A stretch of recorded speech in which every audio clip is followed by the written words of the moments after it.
In 1980, Gaston Glock started development for his Glock pistol, for which the final prototype would evolve into the Glock 17 9mm pistol. Bullet injection here with a quick look at the Glock 17 Gen 3 pistol. The pistol, now called the Glock 17, so named after the 17th patent for which Gaston Glock filed for his pistol design, would come to be one of the most popular pistols and widely used in the world. Every other Glock pistol design, I don't know this for a fact, but I will assume came directly from the 17th patent, which is his first pistol. The 19 was a prototype sent to the ATF for examination, and they hand-cut the frame and the slide, I believe, to shorten everything up. It was all done by hand at the factory from the Glock 17 pistol after it went through its manufacturing phase. Now, this gun is probably used more than any other pistol by police departments. For a while, everyone, carried SIGs. Some carry Smith & Wessons, but most departments now you'll find will be carrying Glocks, because cut to Chuck Taylor's Glock torture test after putting 100,000 rounds of 9mm through his Glock. His Glock still functions perfectly, and I actually think to this day he's put about 200,000 rounds through his Glock. I believe it's a Gen 1 too. A Gen 1 as well. And the Gen 3, they actually beefed it up. They did finger grooves, scallop thumb rests on the grip. The Glock accessory rail was added after the introduction in 1996. Internal changes included beefier locking blocks, and the rear slide tabs in the frame are smaller than in second generation frames.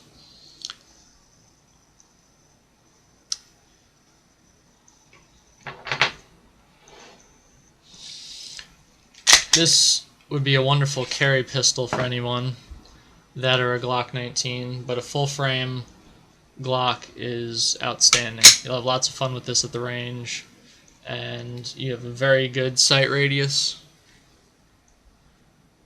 I'll get into the specifications of that in a second. This is hard. I'm like drifting all over. Look at me. Alright. Fuck me. Anyway. Let's start. Length is 8.03 inches. Height, 5.43. The width is 1.18 inches. Barrel height, 1.26 inches. Barrel length, 4.49 inches. So 4.5 inch barrel on the Glock 17.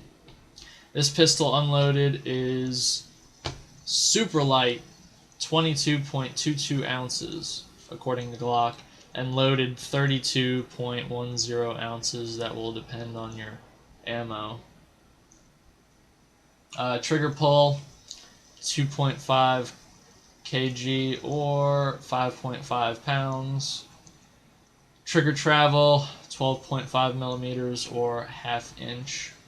Length of twist, 9.84 inches. And your standard magazine capacity is going to be 17.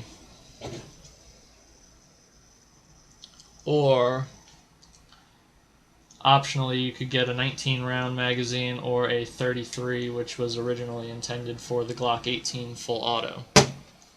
But it still fits the Glock 17 and Glock 19. I'm not sure about Glock 26s or any other 9mm, but it will fit those. Durability, like I said, Chuck Taylor has put over 100,000 rounds through his Glock, and aside from destroying several holsters, which I don't know if this is true, but he may have designed or co-designed one of the first Kydex holsters.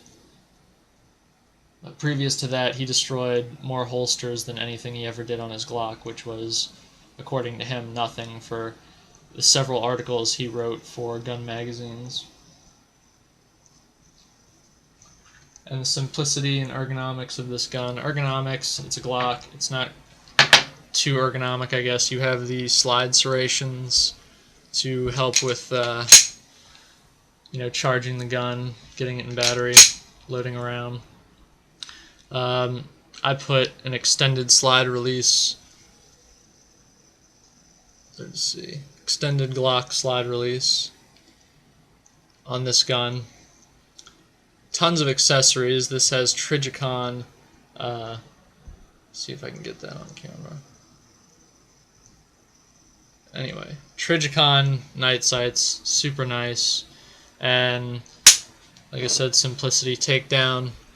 You're going to pull the trigger so it's in its rearward position.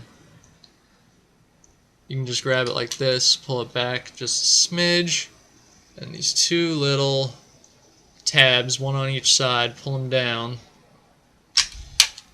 slide the gun, the the slide forward, and that's it. And you've separated it, and you can pop this out, clean whatever you need to clean. I don't need to take it apart, so just showing for anyone who's interested.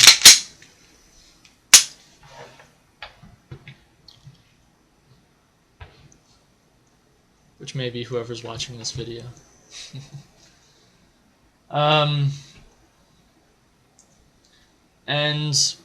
it's a fairly priced gun. I mean, considering you could put hundreds of thousands of rounds through this gun and have minimal failures for $500, which is generally what you're going to find this gun for.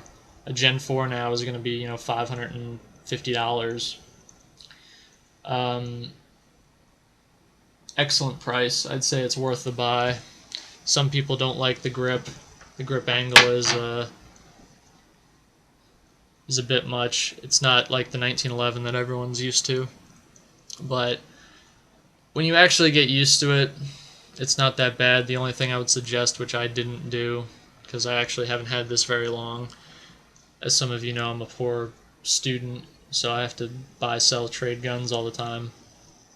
There are rubber grips. There's ones that wrap around the entire grip, and then there's some like 3M sticky ones that you can stick on the slide and all over the gun to get you some better grip. I would suggest getting those unless you wear gloves when you shoot, like I was doing, because it is kind of hard to grip when you're out in 100-degree weather and you're sweating. So after the few hundred rounds I put through this gun, I never had a hiccup. Even shooting cheap steel-cased ammo, never had a problem. So I would definitely recommend this to anyone who's considering it. And that's about all I've got to say about that. Have a good one.